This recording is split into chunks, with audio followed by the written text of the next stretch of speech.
especially when you have Scotty cracking under the pressure. Yeah. I feel like future Russell just make sure Scotty didn't get injured in that game. Because you're gonna see some old head be like, "You guys weren't even there." For he tweaked his ankle funny, and then he had to call out. He had his back spasms. His back, his fucking back, his back, and his ankle, and his arm. He was all, a warrior, and it was probably mainly his skull because he cracked. So this game. This is one of the craziest games of all time. If you've ever watched this game on Hardwood Classics, it's absolutely on NBA TV every so often. This is an all-time great basketball game. Fact. So Portland is up by 15 at a specific point in this game. Yeah. And they were up by what? I think they were up by about 13 to end. Going into the fourth quarter. Going into the fourth, rather, Going into the fourth quarter. And Phil Jackson gives a speech. And because at the time, all they're doing is doubling and triple teaming Shaq. And I want to see I want to see what the numbers are. So Kobe's 5 of 10 in the first half, 12 points. Shaq 2 of 4, 9 points. Not taking a lot of shots because he's getting a lot of doubles. Lots of assists, 4 assists because he's kicking out and looking for the other guys in the triangle. So that makes a lot of sense. Yeah. 3 blocks from Kobe in the first half. Wow. Sorry. Yeah, you already know. And I remember at this crazy block day, someone was just coming off the baseline and just swatted that shit. Real Goonie gang shit. Third quarter, Shaq 0 of 2, 0 points. This is when they're getting fucked up. Yeah, they're just really like taking Shaq out of the game. Yeah. And Phil Jackson pretty much does this little speech and tells them like, you guys aren't playing how you played all season, which is within the triangle. Like they kind of just stopped at the triangle, try to give it to Shaq, and just realizing Shaq's not. The main focus of the Portland in this game was we'll double, triple team Shaq. If someone else is going to beat us, we're going to make somebody else beat us. We're not giving them their automatic 2 points. We were up 3-1. We got cute a lot of times. We let our guards down. That aura of invincibility has been pierced big time. This sets up an unbelievable Game 7. They were the toughest team, and they were the only team that wasn't scared of us. But for me, I was kind of nervous, but I knew that I had to come out and play well, which didn't happen. I didn't have one of those Shaq-like games at all. Still no Shaquille O'Neal for the Lakers. This is a 15-point game. This crowd is stunned. Now for us, in our head, we got tired of failing. And if we don't get this one, just be another, they had a good year, but, they failed. I know I definitely would have been the scapegoat if we didn't win that year. I know I probably would have been gone right away. Yeah. So other players had to beat them, and that's where pretty much all their role players came in. You had Glenn Rice had a really good game, right? Yeah. And who else? The way I've heard Shaq tell this story several times is Shaq. I know the speech that you're talking about.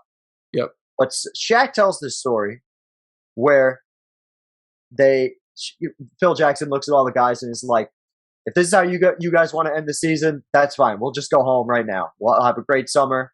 Yeah. And, that's that. And apparently, they all looked at each other.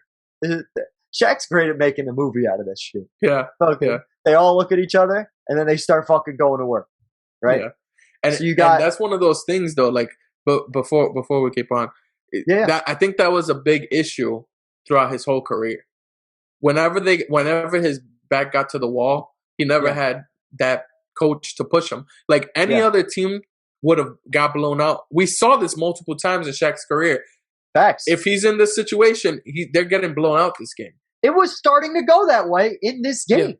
Yeah, exactly. Like they were already on their way to getting blown out, and pretty much without Phil doing that, I feel like they wouldn't have got that spark. I don't understand why Rick Fox was talking in the documentary like it was his job to start shooting.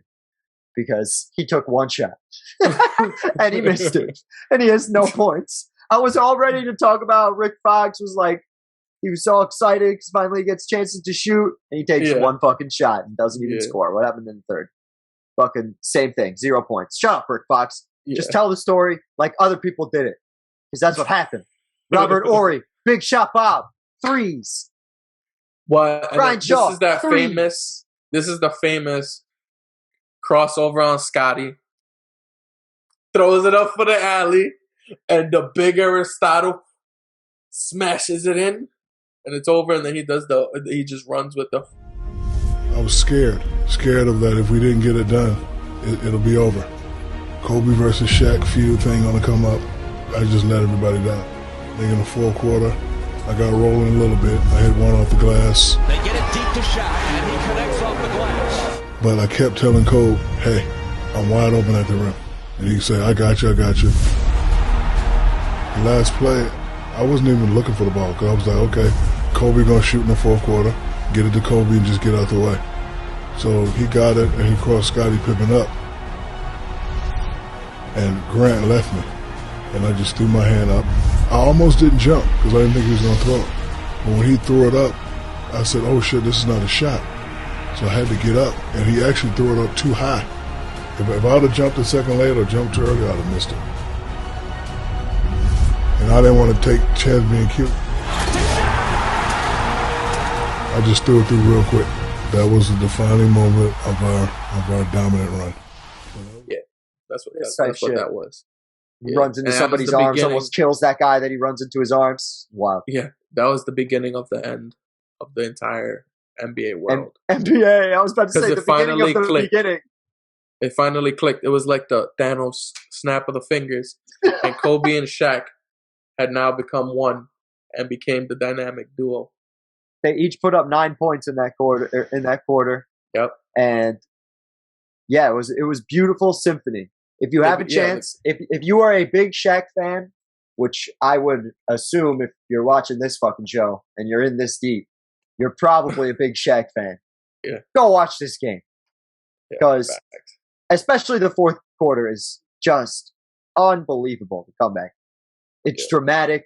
It's great. Love it.